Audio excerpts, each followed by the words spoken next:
channel, and today I am finally doing the second of these DV memoir videos that I'm putting up in kind of a video diary format. DV stands for domestic violence, can be called IPV as well, intimate partner violence. So it's encompassing all the kind of violence that has to do with anything between people that are in a relationship or in the house together.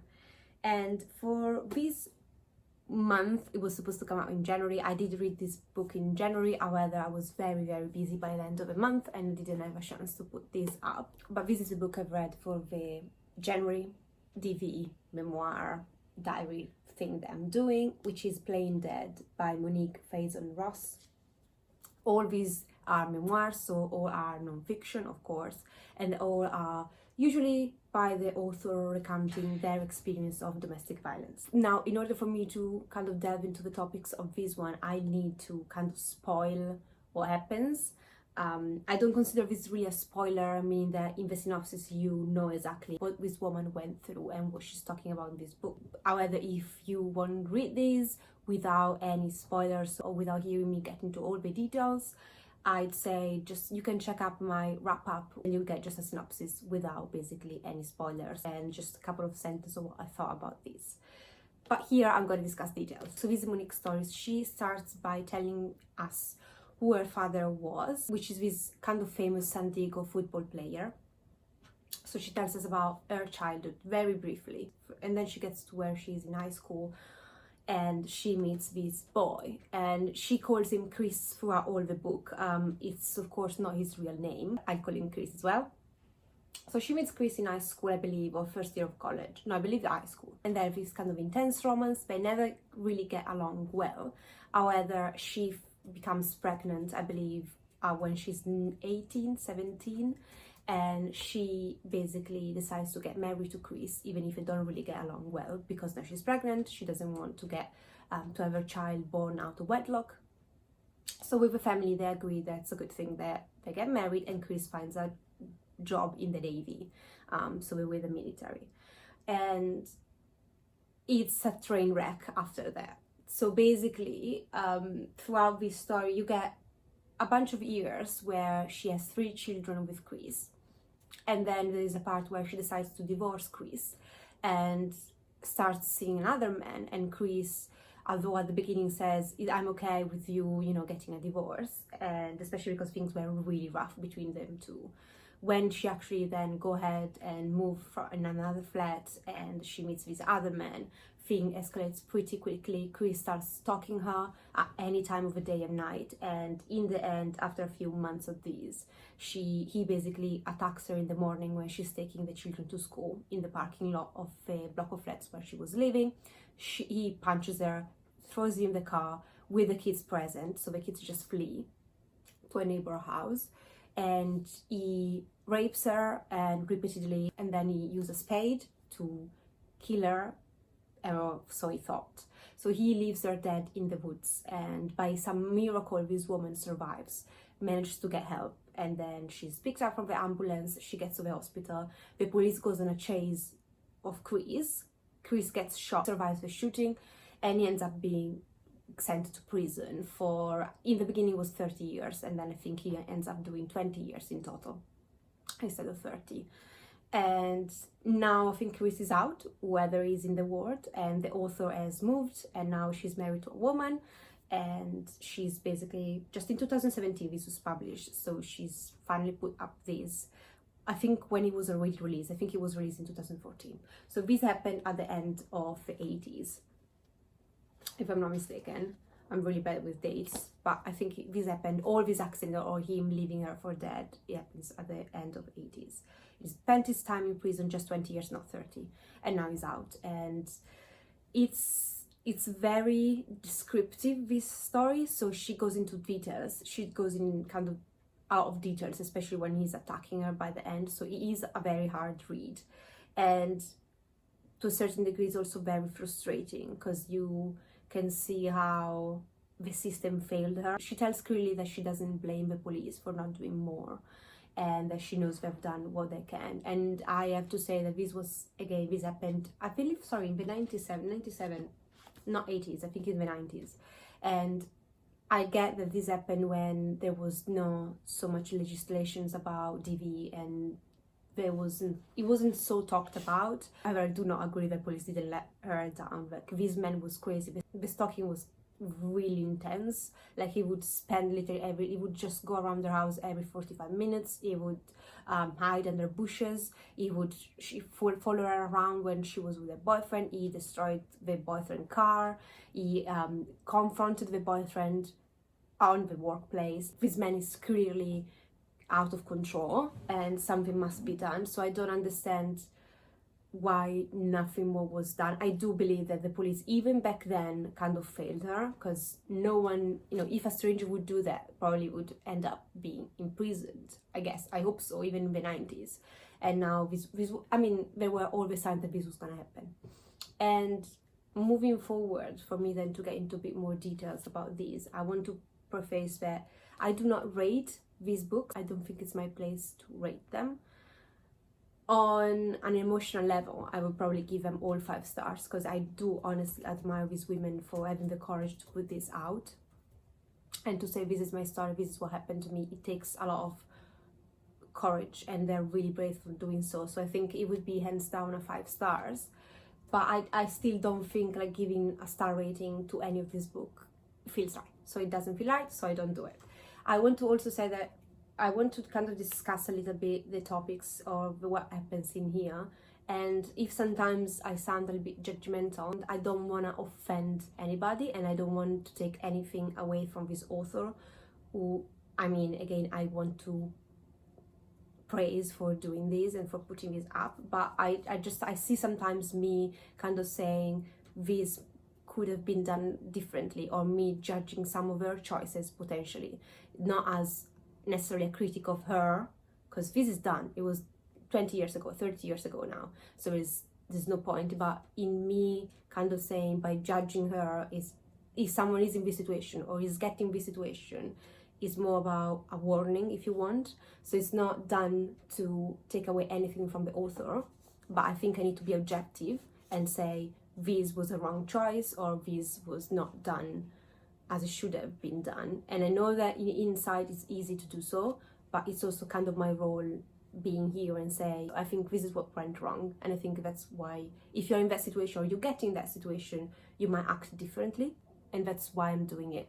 I'm not, again, last time, criticizing the author for the sake of being mean or for just want to criticize her. That's not why I'm here. Okay, so I'll dive a bit more into exactly what I thought about these. I want to premise that if you don't know why I'm doing these or what kind of expertise I have and all of that, you can check out the first video. I explained there. I don't want to be repetitive all the time. So yeah, check out that video to know why I'm doing this. One thing that this does very well is that kind of highlights how the most difficult and the most intense and potentially risky period is when actually you leave the perpetrator of domestic violence. It's when you're pregnant and when you leave. And those 2 years after you left are usually the most intense, and that's what you need the most help. Whoever leaves a domestic violence relationship is most vulnerable for a bunch of reasons during the period where they actually leave. And this highlights how Chris, in this case, kind of lost all control when she left him and when she started a new relationship. So although he was very verbally abusive throughout their relationship, and although I think he tried to strangle her one time and that's why she decided to have a divorce, the physical violence and the brutality that he displayed came after, when she had already left. This situation is not unheard of. People that are in the field know that this is the most delicate thing. So what happened in this, it clearly had a pattern that kind of resemble what we would expect. No, we would not expect every husband to rape and leave for dead their ex-wives, absolutely not. But if we're dealing with someone who's very violent and displayed violence, or for example attempted strangulation in the past, has been very controlling and all that, these would not surprise us, if it makes sense. There is something that also I'd like to address regarding these, and it's the fact that the author, she's very stubborn, independent, to a certain degree, woman. I'm talking about her when she was back in the 90s. I don't know about her now, I'm just speaking about the content, but she came out like this woman who had a lot of ideas what she wanted, and she wanted her children to have the same father. She wanted her children to be born when she was in a relationship, stable relationship, when she was married. She kind of, her family pushed Chris to get this job, and so at all time in this book she come across as, I'm a strong independent woman, I want to do what I want to do, which is great. But I believe when she was, especially when she was young, she made a lot of choices because she said, oh, I do what I want, that's what I want, so I'll do it, and I don't care about anybody else. And some of these choices are wrong. Personally, I used to be very stubborn at all time, and we used to have that kind of attitude all times, which is great. It doesn't always mean that you being stubborn or you kind of putting your feet down and say, no, I've said that, I'm gonna do this because that's what it's in my mind, it's the right thing to do.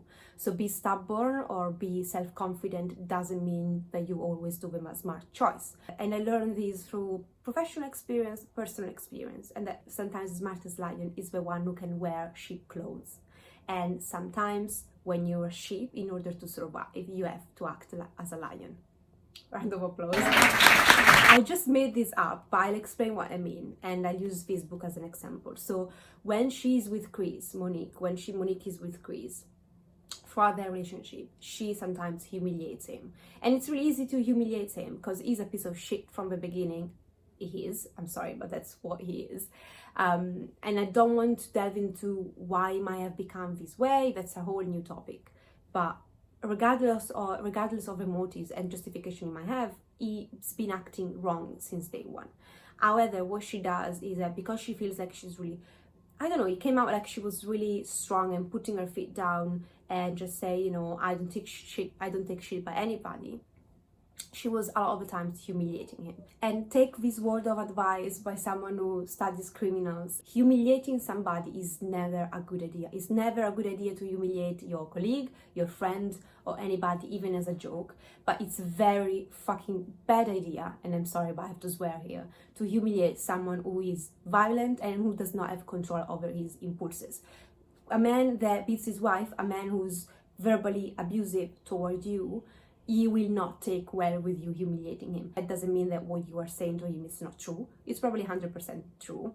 What Monique was saying to Chris was 100% true. And I get that you want to kind of feel like you have a bit of power. You want to say like, no one can tell me these things. If you tell me this or if you treat me this way, then I'm gonna reply back to you. And what happens is that you end up with his hands around your throat. And you might get out of that situation or you might not. And in this case, her children were home with her. So I'm just saying this is about survival. It's not about standing up for yourself. I'm not talking if someone gives you shit at work or in your life and you're in a position to actually tell them off or to reply, then by any means do so. But when you're in a situation where you are in actual physical danger and your children are in physical danger, it's not a fucking good idea provoking someone. Not while you're in the house, not while there are not other people around. You know, and especially because you know him and you know how violent, or her, because it can be a her, definitely. And that's the thing I've done in the past. I've felt like, oh, I should stand up for myself, I should say something, and then I said something, and then the consequences were huge. So instead of thinking about, oh well, I'm a strong woman, I should reply, think about surviving the situation, think about not having a black eye, think about not having his hands around your throat or her hands around your throat, think about your children in the other room. Which doesn't mean take shit by him and just stay in the relationship and keep going like that. No, seek help, get help, but do it in a smart way. Provoking, just replying, humiliating, especially saying anything that can feel humiliating by the other person, is just the quickest way for you to get violence in response. And especially because these people probably do not know how to reply or how to handle humiliation, their answer to that will probably become violent. Not only Monique had a child with him, she had 3, and she didn't have any means of maintaining herself. She didn't have a job because she didn't finish school. And although she's a really amazing woman in the fact that she managed to find jobs here and there, she always struggled financially. She had to stay with Chris for years and years, be unhappy, and she kept having children with him. So the more children she had, the more it was difficult to stay with him. Your child will know what happens. You can hide in your room, you can wear makeup, you can do whatever you want, your child will know. So it's always better to move out and start a new relationship and have children with another partner than forcing yourself to say, oh, but I want to keep a family together, let's have another child, I want my children to have the same father. You're actually, statistically speaking, raising the stakes for your children to become violent or have trouble with the law in the future or have a lot of mental health issue that way, rather than moving out, having a divorce and having a partner that shows your children how a relationship should be. So that's really a message that I want to come across. And it's not only about my job, but it's honestly, we've done so much empirical research. Like a child who grew up with a single parent, but there is no violence and there is attachment with the parent, especially if it's the mother, has the same chances of faring badly in life as another child that lives with both parents in a quiet, calm, healthy household, which is very low. A child who grows up in a family, even if both parents are there, but there is a lot of conflict and violence, has the same exact chances of becoming violent, having mental health issues, having trouble with the law and all of that, as a child who grows up alone in foster care or with a single parent who's not very attentive or who doesn't really pay attention or neglects or give them the affection that they do need. If you're in a domestic violence relationship, do not think that staying is a good thing for your child. Do not think that making other children will be the best and things will get better. They won't. The more children you will have, the more you'll be financially dependent on this other man or partner, woman, and the more it's going to become difficult to live. And the more children you have, the more people will witness this. So that's a huge, I'm sorry, I understand that she did it with all the good intention, but that's the fucking worst idea you can have. Having 3 children with someone who's abusive, it's a very fucking bad idea. Especially if you don't have a proper job, you don't have a means, and she struggles with money for all of this. And I was honestly appalled with seeing that she fell pregnant 3 times with this awful man. And then to cover the other point is sometimes when you're a sheep, the best way for you to survive is to act as a lion. And that's another very important message I want people to come out of it, and women and men that are in their violent relationships. If by any chance, at any point, you've been kidnapped by your ex-partner or your partner, and this is actually valid even for someone who gets kidnapped by a stranger or whether. Statistically speaking, again, for example, when you deal with serial killer, no victim ever survived a serial killer when they just complied. Fight is the only way you have, the only chance you have to escape with your life.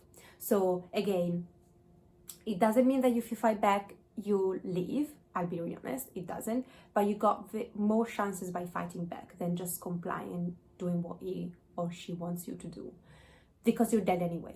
So when he kidnaps her, he takes her to a supermarket, he takes her to a gas station. They stop so many times, and because she's scared, because she thinks that she does what he wants her to do, he won't hurt her, she just stays silent, she doesn't seek help, and she gets taken around half a day, if not more, before he rapes her. And he takes her to a house in construction where there is no one around, and she just follows him in the garage. She knows he's armed. Oh, I'm the mother of his children, he will never hurt me. Yes, he will kill you and leave you for dead. He will. So if you think that going with their demands and complying is your best chance of survival, it is fucking not. Like, if you don't fight back, you're dead. If you fight back, you might be dead anyway, but you have a chance. So this is what I mean when sometimes you have to act as a lion. I know you're scared. I know that there is the adrenaline pumping in your blood, freezing you. And I know it's very hard and easy for me now to tell, sitting on my chair, safe and all of that. But it is the bloody truth. If you get kidnapped, you get out, you break the window of the car and you shout. You get in the supermarket and you shout, you scream your lungs out. He didn't have any weapon when they were in the supermarket. If she screamed, banged on the aisle of the supermarket and just made havoc, he would have fled, and then the police would have got him, or she would be in protection and all of that. She would have not end up raped and left dead in the woods after with her skull broken. He doesn't have to kidnap you, but if he has his hands around your throat and he's choking you out, you put your finger in his eyes, you bite, you kick, you strangle him back, you do whatever you need to do to get out. Do not think that, you know, kind of at that point thinking, oh, please stop, or do not think that asking him to stop or be kind or being kind of numb and frozen is gonna help you out. It's not gonna help you out, it's gonna only get you killed. So do exactly the contrary what she did. Be smart when you're in the relationship. Do the smartest choice. Do not have 3 children when you are without money and after the first child things have been really shit and he's very abusive. Do not stay in the relationship. Do not have other children. Do not dig your hole in the ground even deeper. And do not provoke him when you're alone with the children in the house, when you don't have a means for escaping. He's just gonna get you beaten up, or you know, he's gonna probably be very abusive verbally if you're lucky. So be smart on when you say things, to who you say things. But if you're in a position where he's actually physically attacking you, you have to fight back. That's why you have to fight back. If you don't fight back, you might end up dead. If you fight back, yes, you might be dead, but at least you have a chance. If you don't fight back, you don't have a freaking chance. That's my opinion. That's what I've learned so far. So that's why I want to stress out. As a final point, I have to say that it's fucking nuts what the police just let this guy get away with. It is also very frustrating because Monique is brought to a judge 2 times, and both times the judge is very much on her side, and she is the one to let him know not to send Chris to prison because she just wanted to go her own way and all that. If someone is stalking you, if someone is out of your house, I think the bushes, or doing even half of the things that Chris was doing, you are in immediate danger. He lost his shit, or she lost her shit, whatever you want. This is real danger, and police should help you, and you should be adamant. You should go to a police station with your children, say, I'm not freaking leaving until you do something. You can move me to another area, or you can put me, you know, where he or she doesn't know where I am. You can arrest him. I don't care. I am in danger, and there are numbers and professionals that can tell you, yes, you are in danger. So do not, if a judge says, shall I send him to prison or not, send him to prison, send her to prison, because in prison they do risk assessment, they do programs. They might not help, but they might. By saying, oh, I just want separate ways, it just wants to stop. They don't stop on their own. These people, Chris, clearly had a lot going on in his mind. Clearly, he was fucking horrible human being. I'm sorry, but he was a fucking horrible human being. But he clearly has a lot of mental issues and control issues. And this man will ever be dangerous unless it goes through years of rehabilitation. And even then, you're not even sure. And I think it was a bit bittersweet at the end, because now Chris is out. She moved away, but he's out there. And to these days, you know, she has to kind of look above her shoulder, because she doesn't know if his man is done with her or if he's out looking for her again. And it's so scary, the fact that this man left her for dead and is out, allowed to walk free. It's disgusting. So yeah, on that kind of funny note, I'll leave you. We can have a conversation about this in the comments. By any means, I did not mean that, you know, what this woman survived, and the fact that she put out these books, she managed to have the life she had in the end, and she managed to find her own happiness to a certain degree. I'm so happy for her. And again, it is easy for me to now, 30 years later, sit down and say she should have done things in a different way. But the truth is, she should have. And the only reason why I'm saying this is not because I want to criticize her. I admire her. She's a survivor. She's a miracle. This woman survived so much. Like, she's so honestly strong. I just say this because of people that might be in her situation. Do not repeat the same mistakes. You might have a chance to do things differently and to just have a better outcome and not go through what she went through. So that's the reason why I am saying choose differently. That's the only reason why I'm saying that. Do I suggest this? 100%. I suggest reading this. It was well written. It was captivating. I flew through this and I just couldn't put it down. This also makes you realize how real these things are, how these things freaking do happen. And if you don't want to be next, there are things you can do. And now there are so many more progresses done on that side than when Monique was experiencing this awful stuff. Her strength is also what pulled her through. So she is an amazing, brave woman who deserves all the best. And I really hope that moving forward she will be safe and her family will be safe. And I'm grateful that she wrote this down. It is amazing. I'll definitely suggest you pick it up if you want, and also to support the author, because if you buy the book, it's also supporting the author. And I'm not sponsored or any of the sort. I'm just doing that on my own volition and all that. I just thought it is a really good, well-detailed recounting of how things can go very wrong.